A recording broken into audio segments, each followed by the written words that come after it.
Você puxa a ficha técnica de um material, busca por valores de contração e de repente você encontra isso aqui, dois valores diferentes e bem diferentes para o mesmo material. Um diz contração sentido paralelo, outro diz contração perpendicular. O que esses valores significam? Por que existem dois valores para alguns materiais e como eu uso esses valores no meu projeto?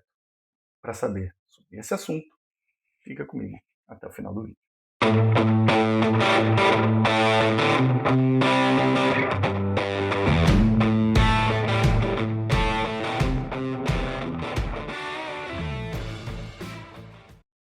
Olá, Ricardo Cusiol com mais um conteúdo que te ajuda a ter sucesso nos seus projetos com polímeros, e no vídeo de hoje eu vou tirar uma dúvida que é bastante comum em um assunto que já é espinhoso, que é a contração de polímeros. E a principal dúvida é: em alguns materiais, nas fichas técnicas, eu encontro dois valores de contração. Um que diz paralelo e outro que diz perpendicular. O que isso significa? Como eu interpreto esses valores e principalmente como eu uso esses dados no meu projeto. Então, se você quiser conhecer um pouquinho mais sobre esse assunto, fica comigo até o final do vídeo que a gente vai bater um papo bem interessante. Mas antes, preciso te lembrar de já se inscrever no canal, deixar sua curtida, o seu comentário, pegar o link desse vídeo e compartilhar com todo mundo que pode se interessar pelo tema de plásticos, profissionais da indústria de moldagem, de projetos, de ferramentaria, profissionais da academia, professores, alunos, pesquisadores, curiosos, enfim, com todo mundo que pode se interessar por esse tema. Conhece também todos os meus cursos online, os links estão na descrição desse vídeo e você pode se capacitar para as melhores vagas do mercado. E me segue em todas as redes sociais, sempre com o nome de Ricardo Cusiol. Olha só, você pode me apoiar e me ajudar a continuar criando conteúdo aqui no canal. Para isso, eu vou deixar o cardzinho aqui em cima da minha campanha no Apoia-se e tem também o link na descrição do vídeo. Você pode contribuir com qualquer valor. Fechado? Vamos lá então entrar no nosso conteúdo e o tema hoje é contração de polímeros. Olha só, antes de falar a respeito do tema principal, é importante fazer um disclaimer, porque contração de polímeros, como eu já disse, é um tema espinhoso. Tá? Então, assim, tem um vídeo aqui no canal que explica direitinho a respeito de contração, os vários fatores que influenciam. Eu vou deixar o card aqui para você poder assistir, mas só para você poder ter uma noção, os valores que nós informamos em fichas técnicas de materiais, os valores de contração, eles são baseados em corpos de prova muito simples, em condições de processo muito controladas e que se aproximam muito do que é ideal para aquele material que está sendo reportado ali. Então, temperaturas, pressões, principalmente pressão de recalque, tempos de recalque, enfim, tudo se aproxima do ideal. Tá?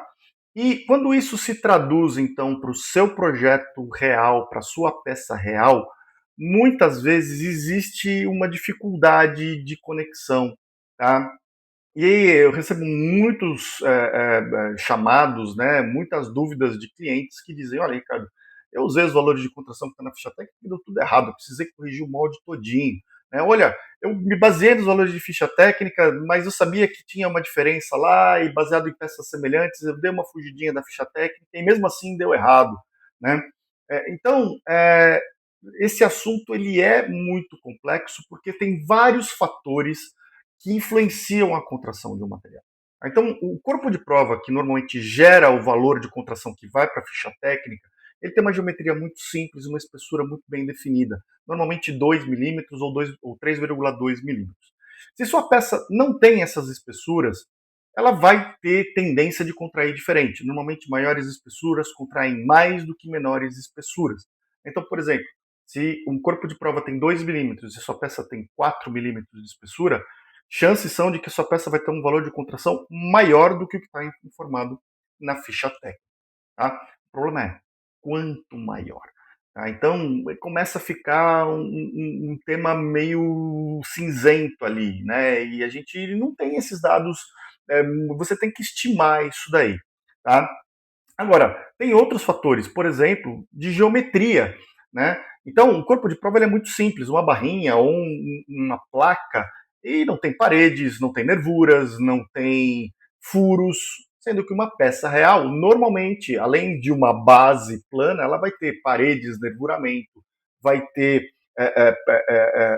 furos, ela vai ter vários elementos, acúmulos de massa, espessuras variáveis, e tudo isso pode tanto enrijecer a estrutura geométrica e diminuir o valor real de contração observado, quanto, por variações de espessura, levar a pequenos acúmulos de massa e contribuir para elevar o valor de contração. Então, eu sempre digo que é o seguinte: o valor de contração que você vai usar no seu projeto, ele precisa se basear, obviamente, em alguma coisa, que pode ser o valor da ficha técnica, mas sempre que possível, utilize moldes semelhantes de peças mais ou menos parecidas que você produz aí com a sua máquina, no seu projeto, no seu processo. Utilize moldes protótipos sempre que possível, porque você vai ter aí a geometria mais próxima da sua peça realmente ali, com todas as paredes, nervuras e furações que ela vai ter, e por isso você pode ter um valor de contração bem mais aproximado. Tá? E, se possível, também utilize simulações computacionais, porque tudo isso vai te ajudar a ter um valor de contração que você vai usar no seu projeto mais próximo do que o que realmente vai ser. E, finalmente, construa o molde do lado seguro, de forma que você possa fazer ajustes. Isso significa construir um molde metal safe, em que ajustes vão ser feitos retirando metal do molde e de forma que a peça fique menor do que o desejado. Se você precisar, você possa aumentar, tá? E não o contrário. E sempre que possível, em regiões críticas da peça, utilize postiços, de modo que se você precisar fazer algum ajuste dimensional, você pode tirar só aquela região da cavidade e substituir por uma nova e não vai perder a cavidade como um todo, como eu já vi muitas vezes acontecer. Certo? Dito tudo isso, existem algumas situações em que você vai ter que se basear única e exclusivamente na ficha técnica do material e vai pegar os valores de contração que estão listados ali e fazer essas estimativas com base nesses fatores para determinar qual é a contração do seu produto realmente. E aí, em alguns casos, para alguns materiais, você vai pegar a ficha técnica, vai lá e tem lá o valor de contração, ótimo, você utiliza. Para outros materiais acontece exatamente como eu mostrei logo no comecinho desse vídeo. A ficha técnica tem dois valores de contração. Dá uma olhada nesse exemplo que eu estou colocando aqui na tela. Então a gente tem aqui um material e ele tem dois valores de contração. Um valor de contração pós-moldagem, né, a contração após a moldagem, normalmente medida aí depois de 24 horas do material moldado, e aí está escrito assim, paralelo. E o segundo valor, perpendicular. Agora, note que esses valores são bem diferentes, né? O valor no sentido paralelo, ele chega a ser 3 vezes menor, quase 4 vezes menor do que o valor no sentido perpendicular. Não são todos os materiais que têm essa diferença, mas alguns apresentam esses valores. E quando isso acontece, fica a dúvida: o que eu faço? Eu uso um, uso o outro, uso o menor, uso o maior, tiro uma média, divido por 2 ali e uso essa média? O que eu faço? Tá? Então, primeiro vamos entender por que alguns materiais possuem essa diferença de valores no sentido paralelo e no sentido perpendicular, o que significa sentido paralelo e sentido perpendicular. Dá uma olhada agora nessa imagem que eu estou colocando aqui. Tá? Então, isso aqui é o corpo de prova, ou é um tipo de corpo de prova que a gente utiliza para medir valores de contração. Normalmente vai ser uma barrinha, vai ser uma placa, normalmente é uma parte daquele corpo de prova que a gente mede tração ou mede impacto, tá? E podem existir corpos de prova específicos para medida de contração, vai depender muito da norma utilizada, da metodologia utilizada, mas não vão ser muito diferentes disso que a gente está vendo aqui. Tá? E normalmente, peças como essa daqui, como corpos de prova, são injetados pelas extremidades. Isso é uma boa prática de design, boa prática de construção de moldes, para evitar problemas de empenamento, enfim. Mas o normal, não é que não possa haver outras situações, mas o normal é que o ponto de injeção dessa peça, portanto, seja aqui. Então, o que vai acontecer é que o material vai preencher essa cavidade, ele vai fluir nessa cavidade nessa direção, tá? Com uma direção preferencial. Isso daqui, então, é o sentido do fluxo do material, tá? E o que acontece é que a gente já viu em um vídeo aqui no canal, vou deixar o card aqui em cima para você poder assistir, a respeito de orientação molecular e de fibras. Então, o que acontece é que se eu tenho um fluxo de material nesse sentido, nessa direção aqui, ó, do comprimento desse corpo de prova, é uma tendência que as moléculas desse material se orientem nessa mesma direção, ou seja, na direção que o material flui dentro dessa cavidade, ok? Isso vai ser verdade tanto para moléculas quanto para fibras de reforço que eventualmente estejam presentes nesse material, como por exemplo fibras de vidro, tá?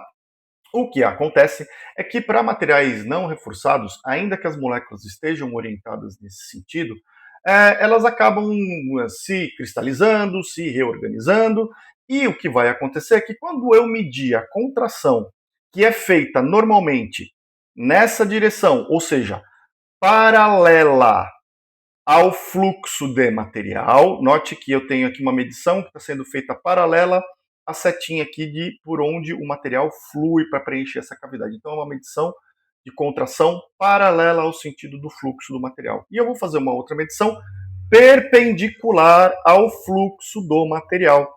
Tá? Então, para esses materiais não reforçados, quando eu faço essas duas medições de contração, normalmente, apesar de poder existir alguma diferença, essa diferença vai ser muito pequenininha, muitas vezes insignificante, e a gente nem reporta essa diferença. Quase não existe essa diferença mensurável, principalmente quando a gente avalia isso daí em uma grande quantidade de corpos de prova, a diferença realmente é insignificante e a gente considera como sendo um valor de contração para o material inteiro. Mas o que acontece é que para alguns materiais, por exemplo, reforçados com fibras de vidro, ou materiais que têm as suas moléculas com uma rigidez muito grande no sentido do seu comprimento, esse valor de contração medido no sentido paralelo pode ser muito diferente do valor medido no sentido perpendicular. Exatamente porque as fibras de reforço que se orientam nessa direção aqui, ó, não contraem. A fibra de vidro que preenche essa cavidade, ela não tem contração, ela é material inorgânico, tá? Então ela acaba segurando a contração do material na direção paralela. É exatamente isso que a gente está vendo aqui. Ó. Na direção paralela, o valor de contração é muito mais baixo do que no valor perpendicular. Sendo que no valor perpendicular a gente tem alguma coisa bem próxima do que o material sem reforço teria de contração, e no valor paralelo a gente tem uma contração que está sendo restrita ali, principalmente pelas fibras de reforço. Esse material aqui é um material com 33% de fibras de vidro e, portanto, a gente tem essa característica bem marcante do material de ter contrações diferentes no sentido paralelo e no sentido perpendicular, comparado aqui pelo fluxo de material. Certo? Então, é por isso que alguns materiais têm dois valores de contração e é essa a explicação do que causa esses dois valores. Aí fica a dúvida. Ok, beleza, já entendi por que isso acontece, mas qual valor eu uso no fim das contas? E aí é uma coisa que você vai precisar avaliar a sua peça. Tá? Se a sua peça for uma peça bem comportada, ou seja, ela vai ter uma geometria que mais ou menos se assemelha com isso daqui, né? Ela tem uma direção de fluxo preferencial, onde a gente vai ter uma orientação principal de fibras de vidro ou de moléculas do material, a tendência é que a sua peça vá apresentar dois valores de contração. Um valor no sentido do fluxo, sentido paralelo ao fluxo preferencial do material, e um outro valor no sentido perpendicular. E aí você precisa usar dois valores de contração diferentes nessas duas direções da sua peça. Tá? Lógico, baseando na ficha técnica, mas levando em conta aqueles outros fatores que eu já comentei, como temperatura do seu molde, condições de processo, espessura da peça. Mas, de um modo geral, a sua peça vai apresentar dois valores de contração. Agora, peças que tenham um caminho de fluxo bem aleatório, que seja muito complexo e que a orientação de fibra acaba ficando bastante difusa, pode ser que nesses casos você tenha o que a gente chama de uma distribuição de fibras, de alinhamento de fibra, mais isotrópico, ou seja, a gente não vai ter uma direção principal para onde essas fibras vão ficar alinhadas. Nesse caso, normalmente os valores tendem a se aproximar do valor paralelo. Tá? Eles não vão ser exatamente o valor paralelo, mas eles vão ficar mais próximos do valor paralelo, levando em conta também os fatores que a gente estava conversando ali. Tá? Por que isso? Porque agora a gente tem muitas fibras aleatoriamente dispersas ali e alinhadas em várias direções. Mas o que acontece é que, como a gente tem fibras alinhadas em todas as direções, a gente acaba que no comprimento dessas fibras ela vai restringir a contração do material. A gente vai ter uma contração um pouco mais homogênea em toda a peça e essa contração, por ter fibras com o seu comprimento alinhado em várias direções, vão se aproximar dos valores que a gente observa para a contração no sentido paralelo, tá? Então, aí você pode, em casos de peças bem complexas, em que a gente tem esse padrão de preenchimento bem aleatório, que não tem uma orientação preferencial de fibras, a gente vai ter um valor de contração mais próximo desse paralelo aqui. Mas tenha em mente que peças de grande comprimento, que sejam injetadas pelas extremidades e, portanto, tenham aí uma tendência de ter as suas moléculas de fibras alinhadas numa direção principal, você vai precisar usar os dois valores de contração, um aplicado na direção do preenchimento, na direção do fluxo, e um aplicado na direção perpendicular. Tá certo? Olha, eu fico muito curioso para saber como esse conteúdo te ajudou no seu dia a dia, que dúvidas ele ajudou a tirar, que mitos ele ajudou a derrubar e que projetos ele ajudou a desenrolar. Me conta a sua história, deixa um comentário aqui embaixo no canal, manda uma mensagem, um e-mail, para eu saber como esse conteúdo te ajudou. Me fala também a respeito de outros assuntos que sejam do seu interesse para eu preparar vídeos como esse que te ajudem no seu dia a dia. Lembra de conhecer todos os meus cursos online. Aqui você tem os QR Codes, basta apontar a tela do seu celular, aí, a câmera do seu celular para o QR Code e fazer a sua inscrição ou buscar os links lá na descrição do vídeo. E também tem os meus contatos aqui para você tirar alguma dúvida, me mandar uma mensagem, se inscrever aqui no canal e também aponta a câmera do seu celular para esse QR Code e baixa meu aplicativo de referência, porque nesse aplicativo existem tabelas de contração para vários materiais plásticos e, quando aplicável, existem os dois valores de contração listados ali na tabelinha. Fechado? Muito obrigado pela sua audiência. A gente se vê no próximo vídeo. Um grande abraço e até lá.